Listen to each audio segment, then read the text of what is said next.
In the northernmost corner of the world, where the snowflakes danced like tiny ballerinas and the chimneys never stopped puffing cozy smoke, Santa's workshop bustled with elves, toys, and the occasional reindeer with an attitude problem. But today was no ordinary day. Today, royalty had arrived. The great doors of Santa's workshop creaked open, and a hush fell over the busy elves. Hammers paused mid-air, ribbons hung loosely from half-wrapped presents, and even Santa himself set down his cocoa. A gust of winter wind followed the newcomer inside, and there she stood, a figure of grand regality, wrapped in silk, draped in flowing robes, and crowned with a golden headpiece, adorned with intricate dragon designs. She was Ms. LaRata, the Grand Duchess of the Whispering Mouse dynasty, protector of the underground cheese reserves, and, most importantly, Mortimer's mother. Mortimer, the newest and only rat apprentice in Santa's workshop, swallowed hard. He had been hoping she wouldn't visit. "Mortimer," Ms. LaRata said with a slow nod, her voice smooth as melted butter. "My child." "Mother," Mortimer squeaked, scurrying to smooth his tiny apron. Santa, ever the diplomat, rose from his chair, his belly shaking like a bowl full of jelly.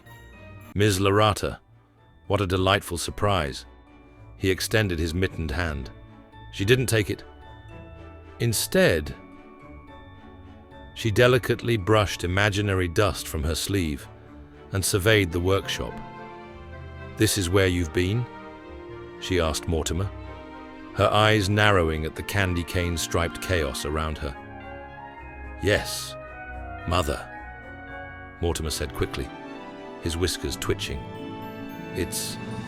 Well, it's not the royal palace, but I'm learning so much.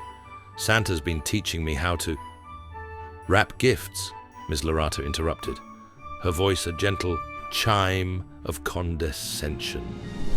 "Tie bows, stuff stockings." Santa cleared his throat. "Actually, Mortimer has a knack for miniature dollhouse detailing. He's our finest micro-painter. Look at this tiny toy chest he decorated." He handed her a doll-sized treasure chest with impossibly tiny filigree painted along its edges. It was exquisite. Ms. LaRata barely glanced at it. "I had different dreams for you, Mortimer," she said dramatically, one paw placed over her heart.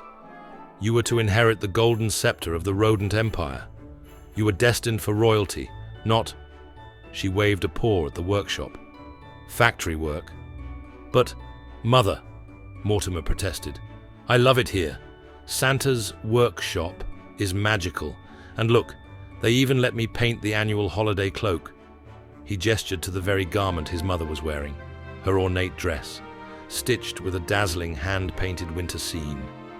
A tiny moon reflected over snowy hills, with reindeer prancing in golden thread. Mortimer had worked on it for weeks. Ms. LaRata raised a slender eyebrow. She had, in fact, noticed the detailed embroidery. And, well, it was quite stunning. There was a long pause. "It will do," she finally said, patting his head lightly with 2 fingers. Mortimer exhaled in relief. Santa, sensing the moment, stepped forward with a twinkle in his eye. "Ms. LaRata, I think you'll find that your son is quite extraordinary. Royalty or not, he belongs here. We don't just need elves to make Christmas happen. We need dreamers, artists, and hearts that believe in something greater than themselves." Ms. LaRata studied Santa for a long moment. Then, in a rare display of approval, she nodded.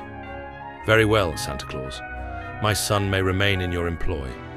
But," she added sharply, "I expect him to be well fed and properly housed. No tiny elf-sized beds." Santa chuckled. "He has a proper bunk, I assure you." "Humph," Ms. LaRata sniffed. "Very well, but do not let him waste his talent. And for heaven's sake, keep his paws clean." With that, she turned gracefully, her golden crown glinting in the workshop's candlelight. As she swept out the doors, the elves released a collective breath. The moment she was gone, Mortimer turned to Santa with wide eyes.